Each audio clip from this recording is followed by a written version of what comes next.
This is Art Sense, a podcast focused on educating and informing listeners about the past, present, and future of art. I'm Craig Gould. First up this week is my conversation with Frieze editor-at-large Jennifer Higgie regarding her new book, The Mirror and the Palette: Rebellion, Revolution, and Resilience, 500 Years of Women's Self-Portraits. In segment 2, I speak to contemporary artist Sandy Skoglund about her body of work, her current exhibit at the McNay in San Antonio, and a group show she will be part of next year at LACMA. Known as a pioneer in stage photography, we discuss how she is really an interdisciplinary artist whose work questions fact and fiction. At the end of the episode, I'll be wrapping things up with some of the week's top art headlines. But first up, a historical view of women artists from their own perspective.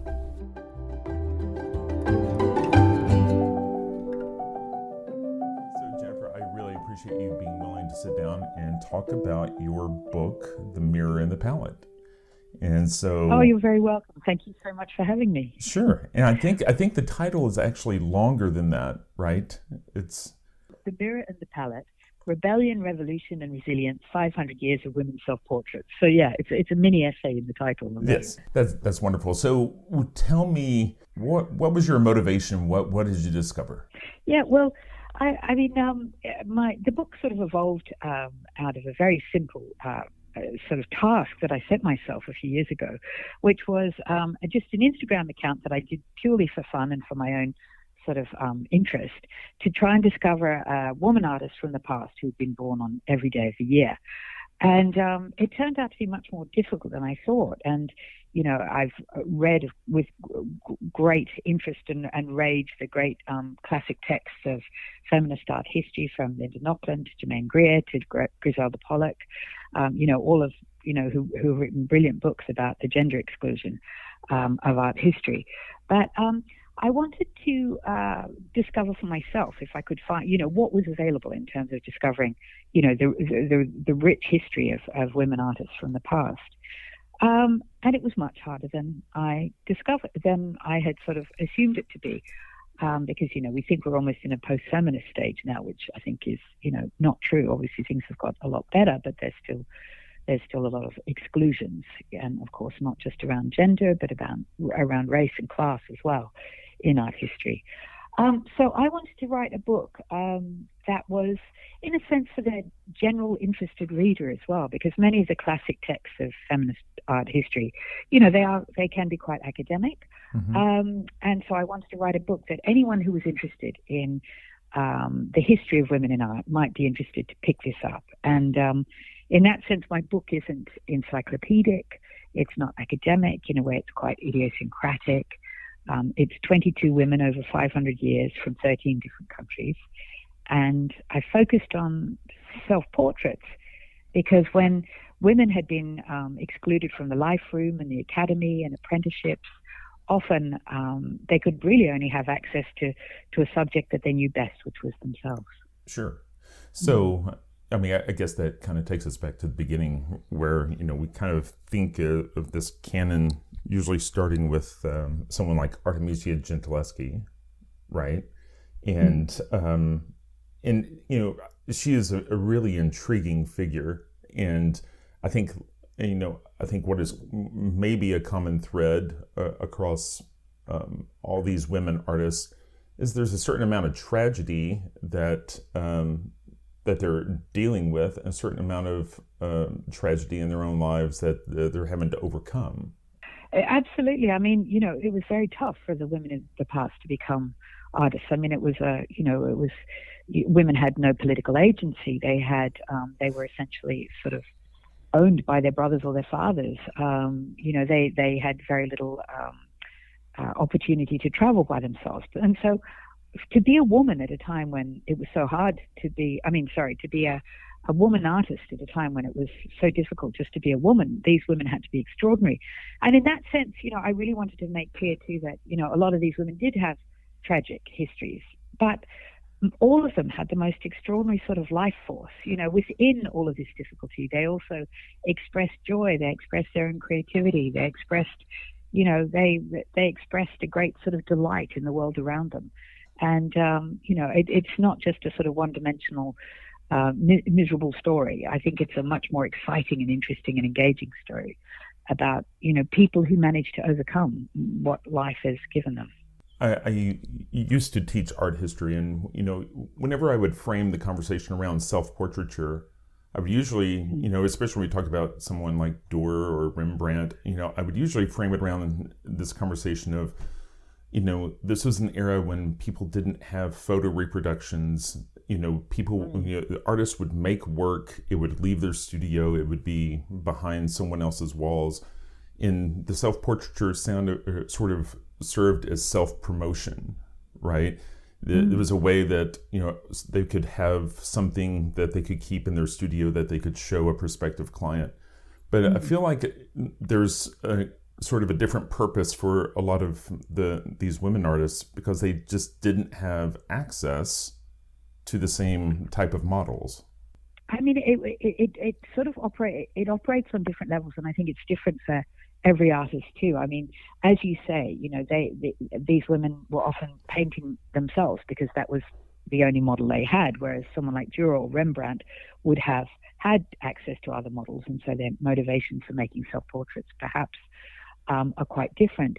But there also was a sense, especially around the allegory, that a lot of the women who used that allegory, like Artemisia Gentileschi or Elisabetta Serrani or Sopronista Anguissola, they were using themselves as a model to sort of embody great historical tales and allegories. And these could be used as calling cards as well, because, it is surprising still to me, when I was doing the research for this book, how many women actually did have, a very strong professional practice, even when at a time when it was very difficult to be a woman artist. And so these were people like Artemisia Gentileschi, she earned a living from her painting. And so it was important to her with her self-portraits to show herself off as a brilliant artist as well as a creative woman. Absolutely. Before the lockdown last year, I had the opportunity to go to an exhibit that featured works from the Uffizi galleries that was traveling through the U.S. And her Judith and Holofernes, one of the two that she completed, was there alongside Caravaggio's and Ribera, and she absolutely holds her own, if not exceeds her peers. So tell me, a lot of artists kind of get lost, have a certain recognition in their own time period, and then kind of get lost to the ages and get rediscovered. And it's always really hard to know who's going to be included in the canon. How is it that happens, and how did some of these women get rediscovered? Yeah, I mean, if only all of the women artists of the past had signed their pictures more clearly or more consistently, because that has been, a huge problem with misattribution. You get an artist like, the great 17th century Dutch painter Judith Leyster, a brilliant artist who had a career that rivaled Frans Hals in her day. But almost as soon as she died at the age of 50, a lot of her work was misattributed to either Frans Hals or to her husband, who was also a painter.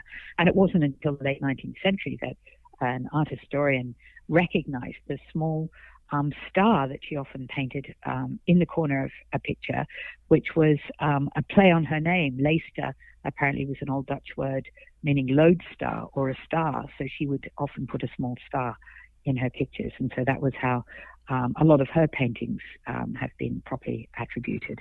But then, it was art history until, very recent times has been very, it's been a story written by white men about other white men, essentially. And so unless people personally knew this woman and what she'd created, her story disappeared very quickly. And so her achievements were absorbed into this sort of patriarchal lineage. And I think it's really important to remind ourselves that art history isn't carved in stone. It's an ever-evolving, mutating, changing story. Like all histories, it's about how we perceive the world now, what we know of the past, and how we interpret it. And so that to me is an exciting thing too, because I think more and more women now are being rediscovered for the great artists that they were, from 100, 200, 300, 400 years ago. Sure. Well, I know just within, I guess I'm getting older, but I just know within my lifespan, when I took art history in college, the canon that was kind of presented to me was very much white Western art history. And I know now that the canon that we are capable of presenting is far more diverse and tries to equally recognize the work of all cultures. And sometimes that's kind of hard to try to figure out on the timeline where they all fit together. But it looks like you equally cross the globe in this book, finding these comparable stories from different cultures. Yeah, absolutely. And as you say, I mean, the two big art history textbooks of the 20th century were E.H. Gombrich's Story of Art and H.W. Janssen's History of Art, which were first published in 1961 and 62, respectively. And neither of them included one woman artist, Wow. which is just, I think that's bad scholarship apart from anything else. But yes, I'm Australian and I've lived in London for a long time. And so, I'm very aware of what it is to sort of study art in a European tradition on the other side of the world. And, it's important to stress here that the women I'm talking about and the art historical traditions I'm talking about are those in the European tradition, because obviously indigenous cultures in Australia and elsewhere have, histories of thousands of years of honoring female creativity as a form of self-expression and identity and community expression as well. And so it was very important to me to, look at how this European tradition had been manifested in various countries around the world, because, that was what I grew up with in Australia. And so in one of my chapters, which is called Translation, I look at how the European traditions were translated in different countries. So we've got Rita Angus, a brilliant self-portraitist in New Zealand, or Nora Hyson or Margaret Preston in Australia, or in India we've got Amrita Shergill. In the States, we've got Lois Mailey Jones. And so looking at how these artists sort of took what they needed from art history and then used it to express their place in the world. So when you did your research, was there a surprise that you came across that you weren't expecting? I mean, there were constant surprises, especially around the Renaissance, actually, and how many women were actually, had great careers in the Renaissance. Because I know when I studied art history in the 80s and 90s, we weren't taught about any women painting in the Renaissance. And also, actually, what I was surprised by is that the Uffizi, the museum that you just mentioned, has one of the highest percentages of female self-portraiture in the world, because the Medicis were actually very supportive of a lot of women artists who were making art in the Renaissance and in the Baroque periods. So yeah, I did find that really fascinating. And I just wish a lot of these artists had been writers as well, so that they could have told us more about their stories. And then another amazing story was that of Elizabeth Figeaud-Lebrun. I loved learning more about her. And I came across her in a huge exhibition at the Grand Palais a few years ago in Paris.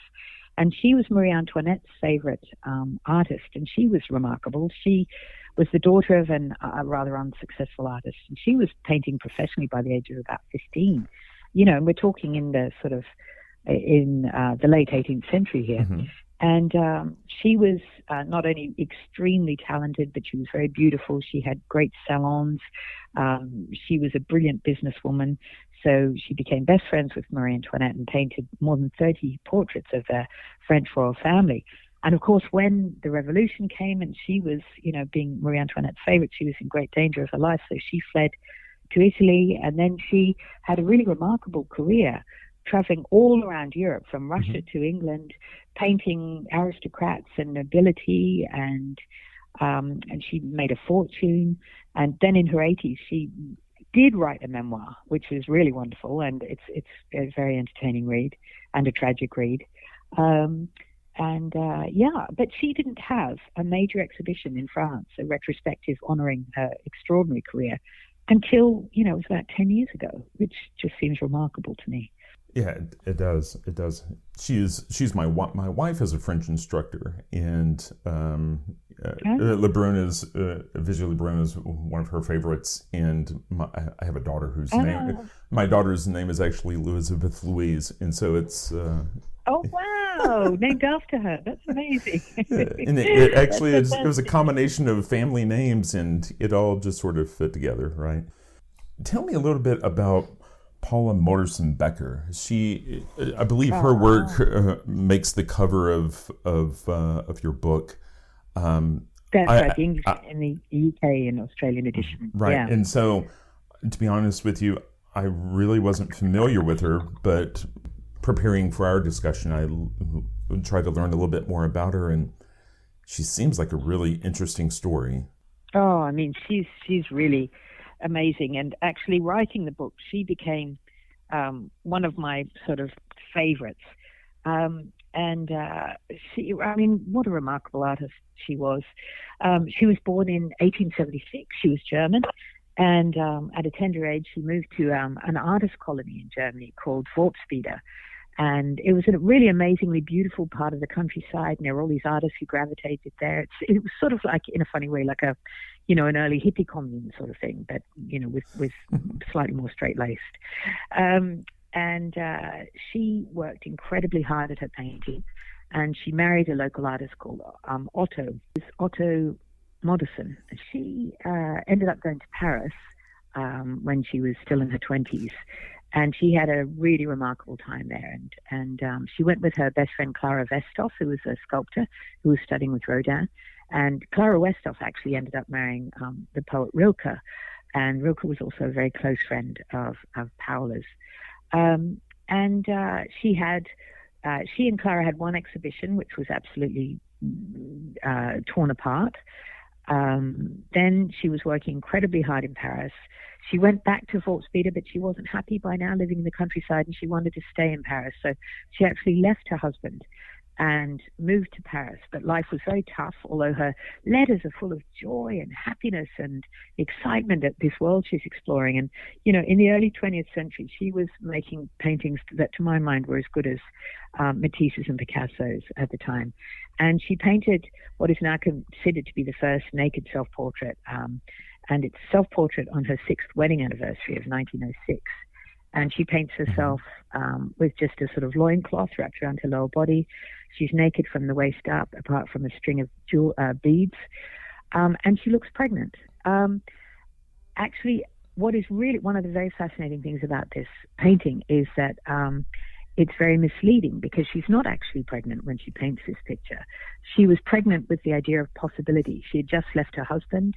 She signed the painting with her the initials of her maiden name, not her married name. And so this, in a sense, was like a bid for freedom, this self-portrait.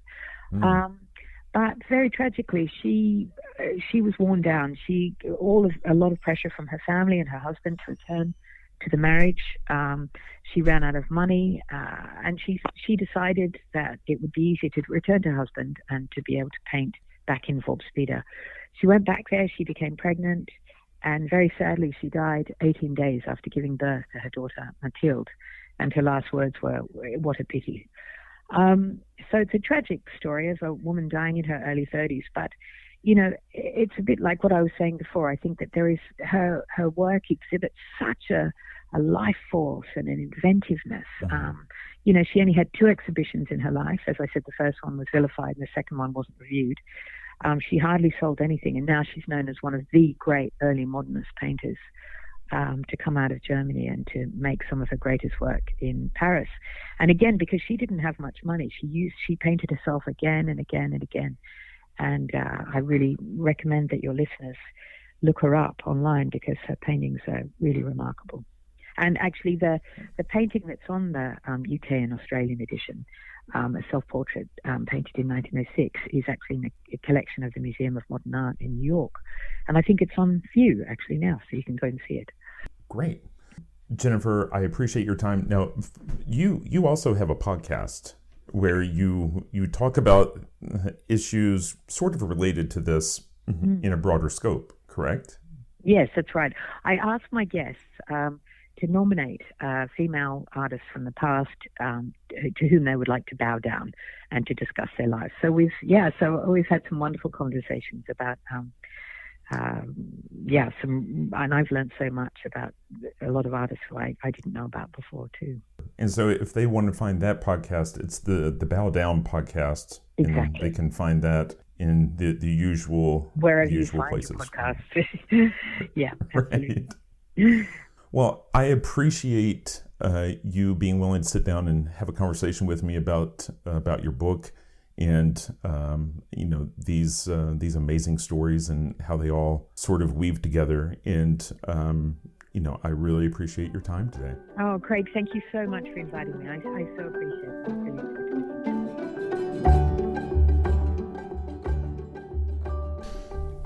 The other day, I was having a conversation with my son, Josh. Son, how old are you? 15. And so what kind of things are you interested in? Filmmaking, art, stuff like that. A lot of times at bedtime, you come into the office at night and we talk about things, right? Yeah.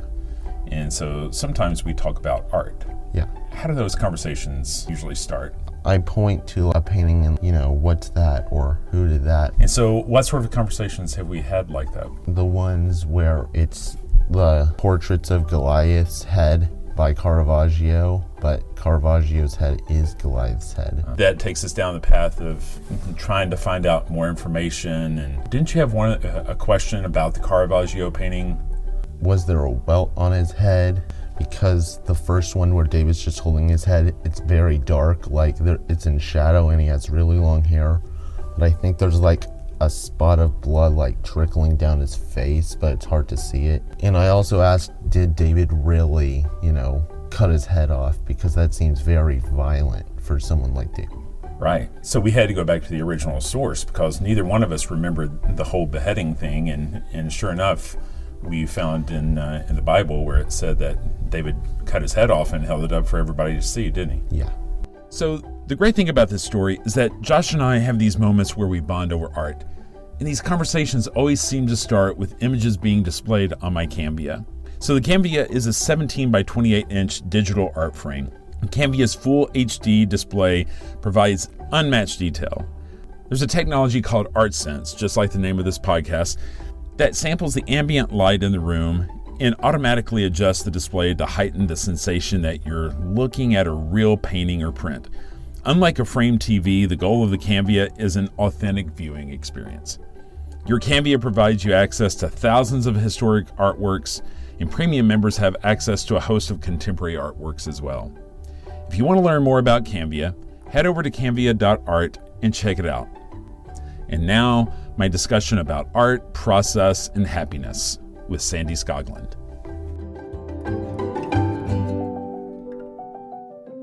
So, Sandy, thank you so much for being willing to come on the program and talk about your work.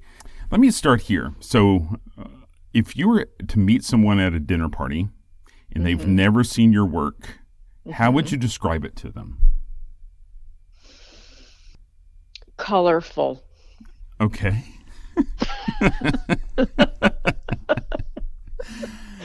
And then there would be a quizzical look on their face. And then I would say, well, multimedia. I make things, I sculpt, and I also take photographs. That would kind of be it. Sure. What I would say. Yeah. And so you seem to be the prototypical interdisciplinary artist that maybe is hard to put a label on. Would you agree with that? Would. Well, go ahead. No, I was going to say. Let me ask you in a different way. How do you feel? How do you feel about labels?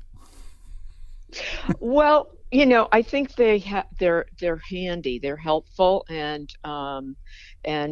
sometimes they feel appropriate, and other times they don't. But they're part of how we all, make our way through the world. I mean, everything can't be particularly, defined in its, infinitesimal specificness. So yeah, I'm not like against it. In art, I mean, I have to say my overall journey really has been a kind of, from the outset, even when I went to graduate school, I had no particular interest in any medium. And in fact, in sculpture, I was kind of disinterested in sculpture, partly because in art history, the art history that I had looked at, as an undergraduate at Smith College in 1964 to 68, and then later even in Paris, I studied there while I was still at Smith, and then even after that, while I'm in grad school, which is at the University of Iowa, the sculpture never seemed to be about color. It just seemed to be it just that fact that it wasn't about color, and very little of it was about story. So that made me like not very interested in it as a medium. And I felt the same way about photography. I mean, I felt that it attracted people who were less original, frankly, and creative. And so I, again, having studied it as a medium, just at arm's length. I mean, I never took a course in it, which is probably why I ended up doing it, because there's really, I think, something to be said for a lack of preparation and just jumping in to something without a lot of preconceived ideas. So I think that's my answer about labels. I mean, most good artists, I think, have they have the ability to do deal with a number of mediums. So I don't look at it as particularly special, and I really think that I've been defined under photography. Thank God. I mean, thank God I've been defined under something.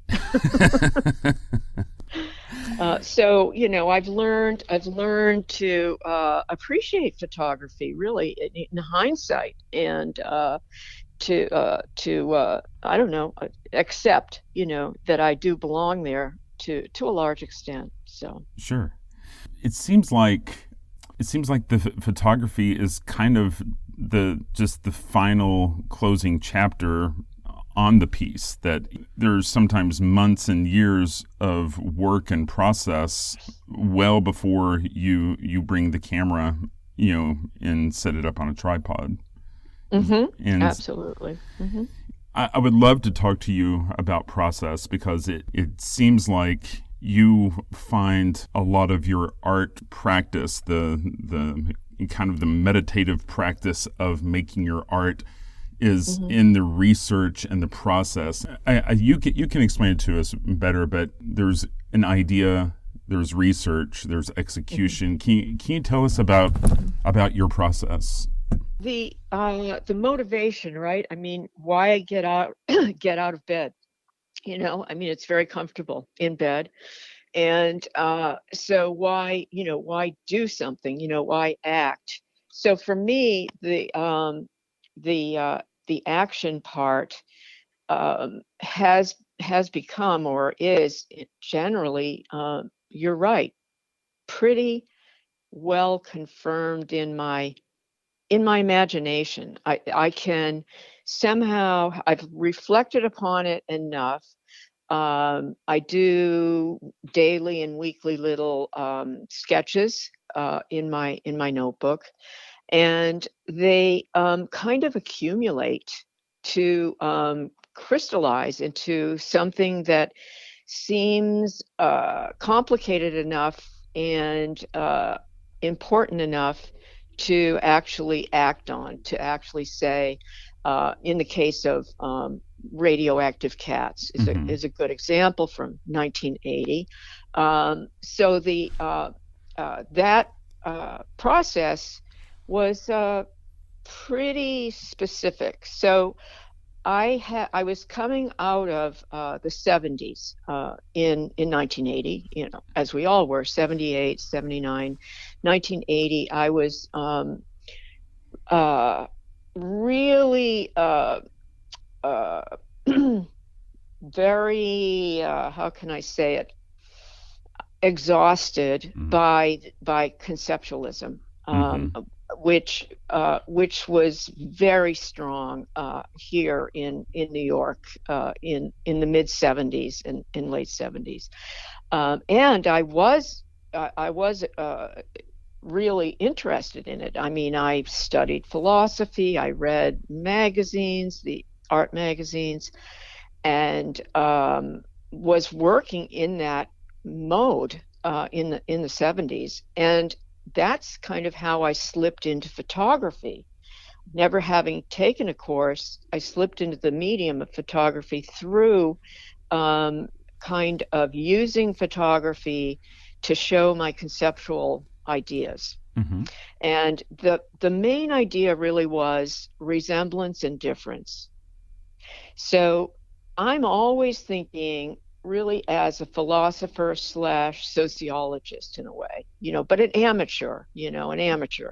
I mean, I'm not really capable emotionally of reading very much philosophy. I mean, it's just very dense material.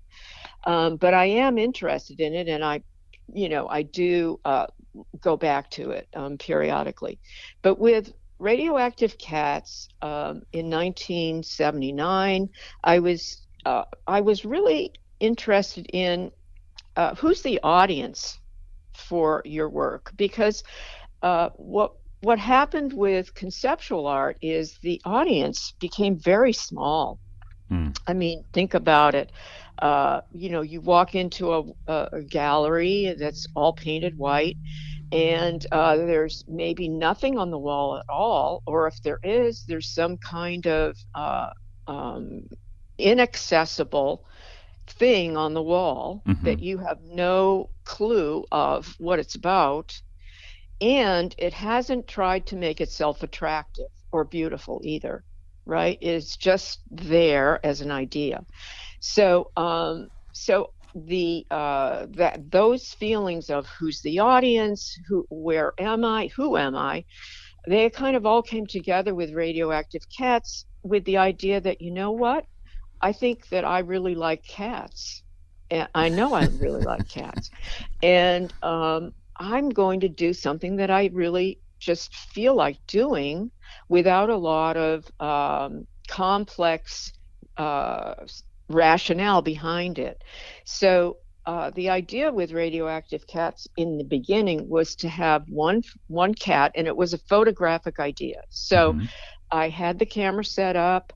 I had the room kind of in my mind, that it would be this living room, and to bring this sort of still photograph to life, which is also something that I'm always struggling with, is still photography can just be so dead. I mean, it can be so inert, it can be, boring. So I really wanted to, as I was starting to devote myself to the medium or focus on it, I wanted to animate it, animate this one frame, this one rectangle. So I had worked with found objects. So I had done some previous pieces that were a lot of fun, with spoons, plastic spoons that I bought at the 5 and 10 cent store here in New York, plastic hangers, other kinds of detritus, plastic detritus. But with the idea of this cat in the photograph, it sort of opened up a kind of dividing line for me between, if I may say, someone like Marcel Duchamp, who finds the urinal and puts that in an art context, and therefore makes a kind of resounding philosophical comment about the art object and context. So my dividing line was, I can go and look out in the culture, go to stores and see if I can find some sculptures of cats to put in this photograph, because I had been doing that. I mean, I had been finding these plastic spoons. I had been finding plastic hangers, hanging them all over, the picture frame. but it just seemed to me at the time that it was important to slow down and to do what I think I could do was to just sculpt one. And so that's what I decided to do. So it was that kind of a thinking process. But then the reality of the sculpture process was enormously humbling. I mean, it was crushing because I had I had not taken many sculpture courses. This is 1979, 1980, and I'm living in a Lower East Side small apartment with another apartment that I'm using as my studio in another building. So this is not a big loft situation at all. It's all very domestic. And the one process I remember having done a lot of in undergraduate was plaster. So I'm saying to myself, okay, you'll just get chicken wire, you'll get some plaster bandage, and you'll scrunch it up and it'll all come together. And so the process of starting that was just a disaster. I mean, it was like, oh my God, these things don't look like a cat. I mean, they just look like lumps of plaster with four legs on them. So I think I must have spent at least a month, if not two, just determinedly day after day sculpting these plaster things, trying to make them look more like a cat. And what I loved about the whole process of doing that is that it just took me away from the philosophy and into an ordinary person looking at, with their eyes, something you've made, an object that you've made. And do they actually understand what it is that you've sculpted? I mean, do they know that it's cat? So I'd have friends come in and ask them what they were. I mean, what is this? Here's one. What does it look like? And that was a kind of a learning process for me as well. But the cats did get better over a long period of time of struggle. And so that whole process of struggling and having a kind of end goal that was limited to communicating with other people, that became a part of my work process as well. So this sort of meaningful struggle, day after day, not that it's painful at all. It's just I have a goal at the beginning of the day. At the end of the day, that goal is half fulfilled, maybe 1/10. So that process, which is for me inherent in the type of sculpture I do, it really became very important for me. So out of that, the cats became, one cat became 25, became 30, or maybe 35 altogether that I did. And then, I'm at that time, I'm working completely in the dark. I mean, I'm not having exhibitions in New York much, just a few, like anybody who had just come to New York. I mean, I arrived in 72, but nothing, like earth-shattering. So the process of this sort of meaningful struggle really was very enriching for me. And then looking at the cats as they accumulated on the floor, it was pretty clear to me that they sort of animated the space much better than just one cat. So that's the sort of beginning process with radioactive cats. In the end, how much time did it take to create those 35 cats? We're talking about a year, 2 years? No, that was only 3 months. Oh, okay. 3 to 4 months, maybe. Yeah. Because, I mean, just working every day, and plaster is fast, right. and chicken wire. I mean, the chicken wire was the most painful part. I mean, that stuff is really hard on your hands. But that particular process is really much faster than clay. Although, of course, everything depends on what you're doing with it. But that piece did not take very long. Then after that, I did Revenge of the Goldfish. Mm-hmm. And with Revenge of the Goldfish, the idea was a medium as well, which was clay in that case. I had done the cats out of plaster, and it was very physically painful working with the chicken wire. And even the plaster is, you have to be careful. I mean, that plaster gets in the air. Mm-hmm. It's really, it can be harmful to your health. So I kind of started a journey of different ways of making things. And so with Revenge of the Goldfish, that did become longer, more like 6 months of making the fish. Because with that particular piece, I knew only that I wanted to make fish. I didn't know where this was going to be Mm-hmm. or who was going to be in it, what kind of a space it would be, but I just wanted to make fish.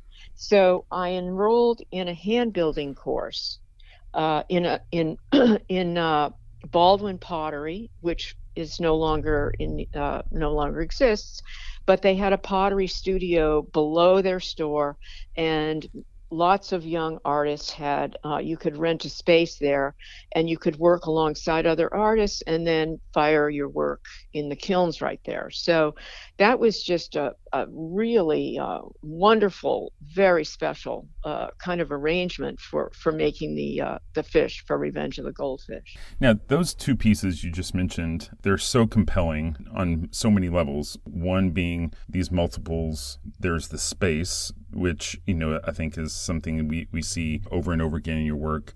But, one of the things I find interesting, maybe it's just because of my love of Edward Hopper, Mm-hmm. the way you've positioned these figures in both of those works, there are two people, and they're occupying the same space, but it's almost like they are paying no regard to the other. I guess for Hopper, he was, tap into loneliness and isolation, but did you have Hopper in mind, or is that just something that I'm bringing to the table as a viewer? Right. Well, I think the first thing that I have to ask is I do love Hopper's work, even from the get-go. I mean, I can close my eyes and see, some of his pictures.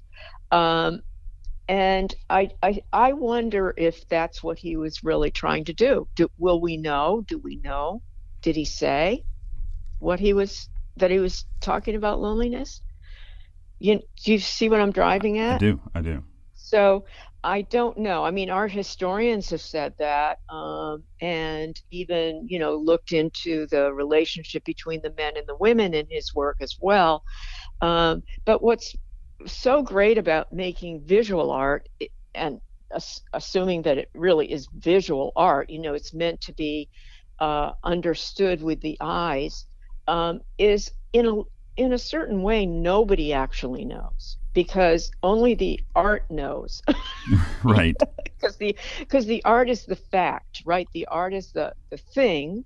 And I will just say, as an artist myself, I do not think of myself as really trying to depict society in a sense, the way that you're talking about it. But I will say that for my work, I find the way that I placed the people had a number of dimensions, intentions on my part. The first intention I had was, I want people to look at my sculptures. I don't really want them to look at the people. And the people are really there as a device to allow the viewer to understand how big this space is. Because if you took the people out and you looked at this photograph, there would be a little bit of a question about what am I looking at? Are these little tiny fish, Mm-hmm. in a little tiny room? So if you put real people in there, now you've got what they call an objective correlative, the way they do with crime scenes. When they photograph, let's say Mm-hmm. an object in a crime scene, they'll put next to it a ruler so that you can understand, what it is. So for me, the people were that in the beginning, and then because they were people, I feel as though we are kind of alone together in Mm-hmm. reality. I mean, we can fortunately find people that we can be with and you know go through life with, some much closer than others. But we all know that we can never really know another person, and we probably really can't really know ourselves. But the way that I positioned the people had more to do with my own idea of that we're alone together, Mm-hmm. rather than its loneliness, because loneliness is sad. And I didn't think I've hardly ever been lonely. And I mean, I don't feel it. I don't want to communicate it. So, so I hope that answers your question Sure. of just these people are there and they're in this environment and they're actually not paying any attention to it either, in the same way that if I were standing in Grand Central Station trying to get something done, I would not be looking at the thousands of people or hundreds of people all around me and the mass confusion around me, which is what you see in my photographs, because Mm-hmm. there's, a lot of activity going on Sure. around the people. It's another thing that really strikes me is how the people in the photos are really paying no regard to the chaos that's going on around them, right? Right. And so Right. it's almost when you see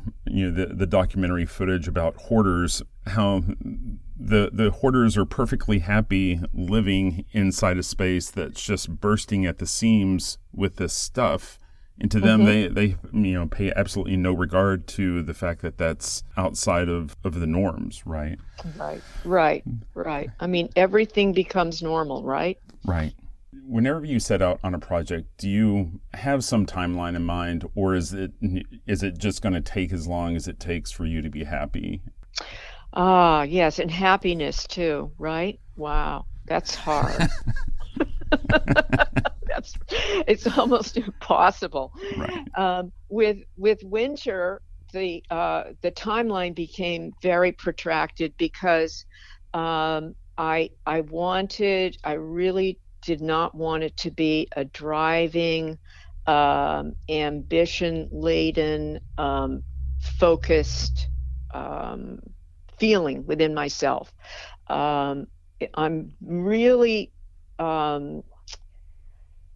there's no point in making art if you are not doing what you want to be doing, is my attitude. And so when it came to starting on winter, which was 2009, 2008 was my last large piece, which was called Fresh Hybrid. Mm-hmm.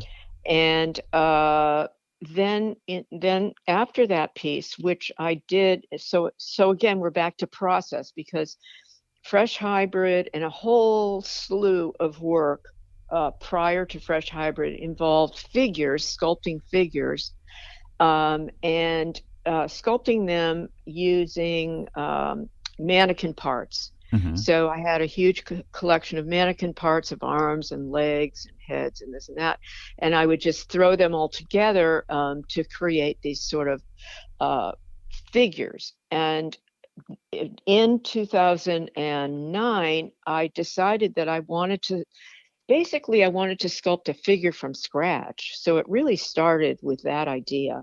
And then I noticed that 3D sculpting was all the rage, was certainly not that everyone was doing it, partly because it's very it's very involved with engineering thinking. So the fact that it's not very intuitive makes most sculptors not too interested. But in my case, I just thought it would be interesting to shrink my work process down to myself and the screen, the computer screen. So that process of just sculpting one figure to be in this installation called Winter it took years. It just took years because I had to find people that I could talk to who would help me create the files.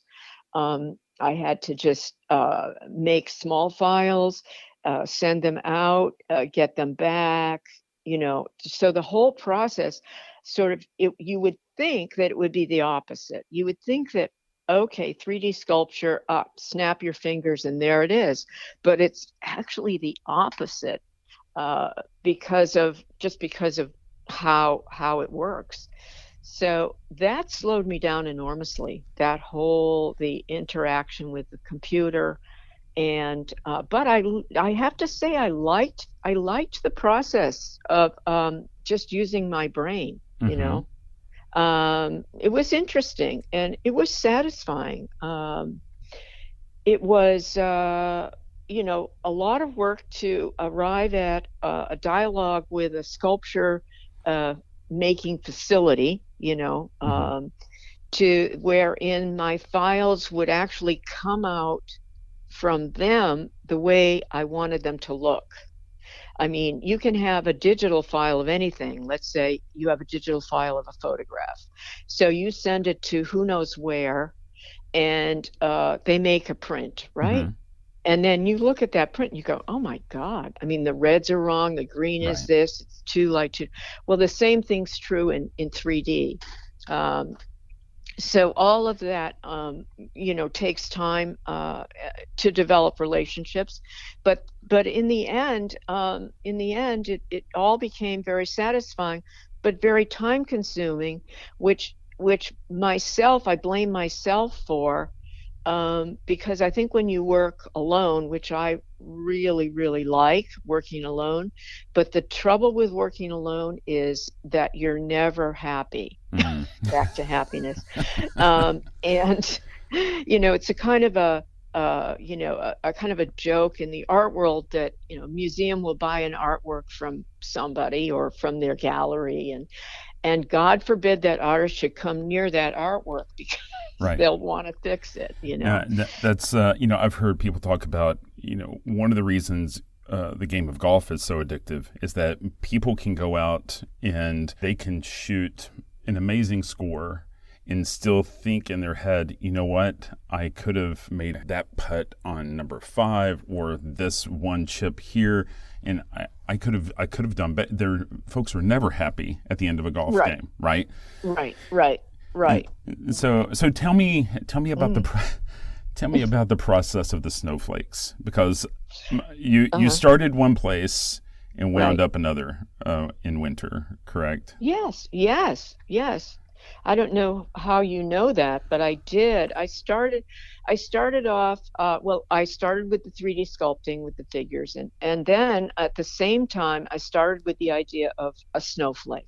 I mean, I knew that it was going to be on the subject of winter or coolness or cold and, that kind of thing. It's going to be kind of landscape driven.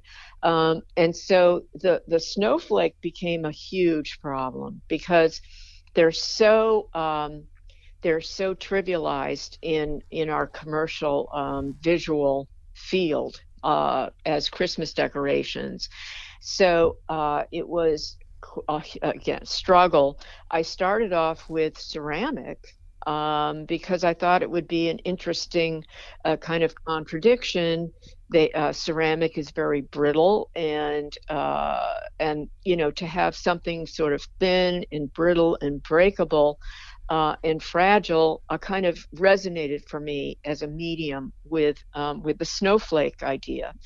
So I spent actually about 2 years making snowflake blobs, really, out of clay. And then I spent quite a bit of time working on what goes on the snowflakes, which were in the beginning my collection of eyes. I also, at the same time as starting the whole piece, I started to collect the eyes of people that I know and love, or people that they know, animals that belong to them. So the snowflakes, for no particular reason that I can explain to you, have an eye on them, whether it's animal or person, and that eye is sort of embedded in a kind of photoshopped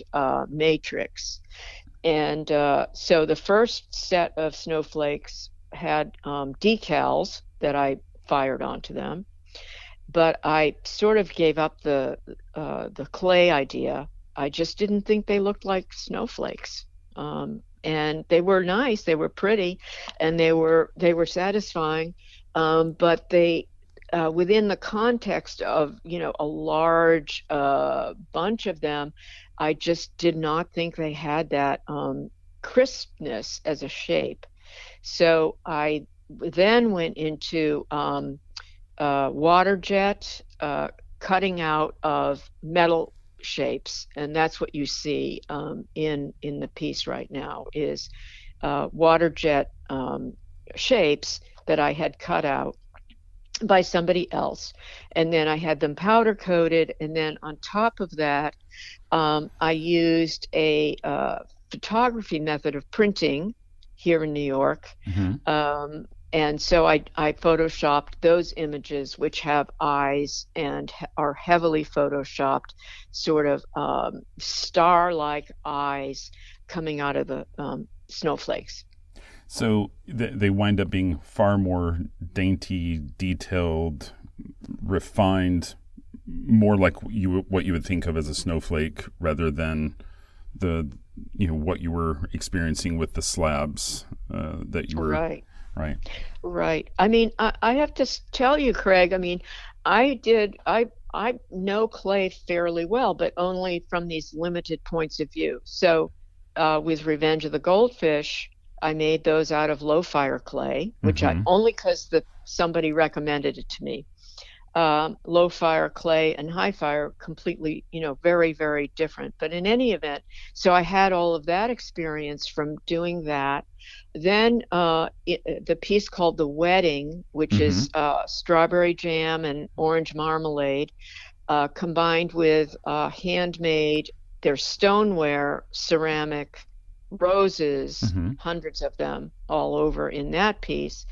So here, so there I am working on winter with these, snowflake ideas, and clay is really alive. I mean, most clay people will tell you that. I mean, it's you make a slab of it, and it's laying down flat, but as it dries, it's not going to dry everywhere the same. Right. And since it doesn't, it's going to ripple, it's going to wrinkle, it's going to have an organic quality that's just part of what it is. And I resisted it. I came up with so many ways to make them dry flat, but in the end, I just thought it was going against the medium. So, Sandy, are you exhibiting right now? Is there a show up or coming up? Yeah, there's a show up of winter, actually. Okay. In San Antonio at the McNay, San Antonio, Texas, at the McNay Art Museum there. And it is it's a group show, but it's only about 4 or 5 artists. And the installation actually of winter is up there at that museum. Great. Yeah, so that was nice. And then I had a show that just came down in Moscow, which was really nice. It was a kind of a limited retrospective, which showed a lot of sculptures coming out of the installation. So they had a fox from Fox Games. This was all done through my gallery in Italy, Paci contemporary, and it was really interesting to see, because I'm on Instagram, as you know, you and I communicated on Right. Instagram, and I do have to say that for me as an older artist, I mean 74 years going on 75, I just started doing Instagram a year and a half ago. And during the COVID epidemic, I found it to be a wonderful community of just to see so many other artists all around the world, doing their work. So Instagram is another way that I would encourage people to follow me or see what's going on, because I do like to post there periodically. Um, Trying to think what else. Um, I think that's kind of it for the moment. I'm looking forward to being in an important group show at LA County Museum. That's a show that is based on the idea of commercialism, commercial techniques, and advertising, and how that intersected with contemporary photography historically.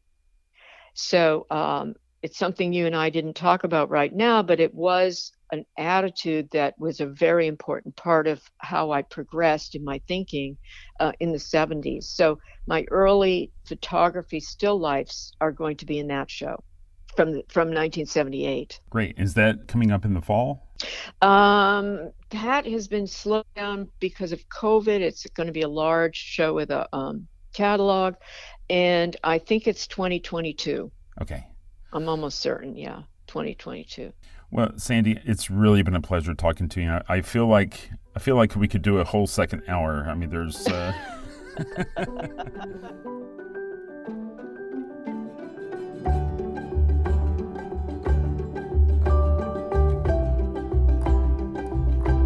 And now, the news.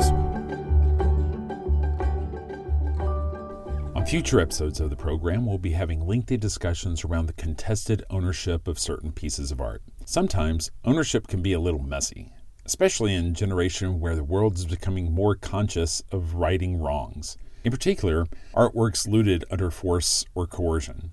Just this week, the French government returned a painting by Max Pechstein to the heirs of Hugo Simon. Simon had been a Jewish banker and an art collector who fled Berlin for France under the Nazi regime.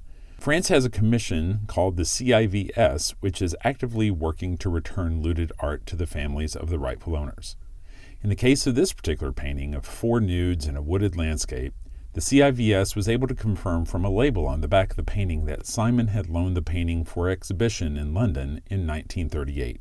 The commission states that the paper trail gets a little hazy after that, but are sure the painting was looted by the Nazis. So the painting will now move from the Musée National d'Art Moderne in Paris back to the Simon family.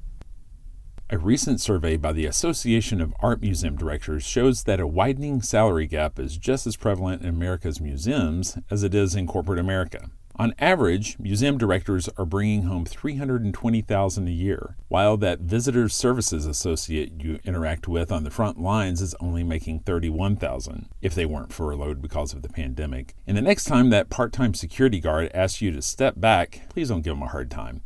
They're making less than $15,000 a year.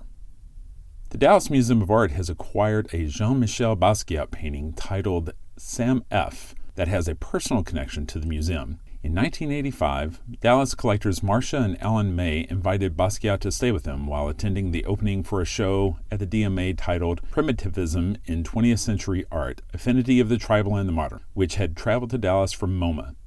While staying with the Mays, Basquiat befriended another couple, the Feldmans, living in the same apartment building as the Mays, who were also art collectors. Samuel Feldman is the subject of the painting which Basquiat painted on the back of a door in the apartment building. The painting features a depiction of Feldman, a Dallas financial services executive who is confined to a wheelchair due to muscular dystrophy. There is also the image of a blackbird, the usual scribblings of text we have come to expect, and the repeated use of the name Sam followed by a copyright symbol. This, of course, is not just a reference to Feldman's first name, but also harkens back to Basquiat's moniker as a street artist, Samo.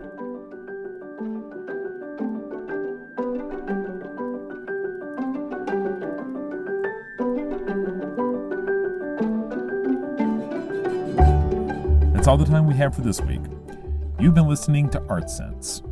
You can find the show on Apple Podcasts, iTunes, Google Play, Stitcher Radio, Spotify, or your favorite podcast app. If you've enjoyed this podcast, be sure to subscribe, and while you're there, please rate the show and leave a quick review. Your feedback is the key to other folks finding us.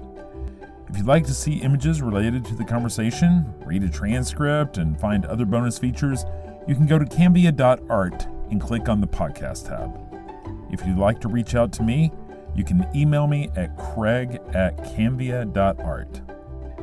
Thanks for listening.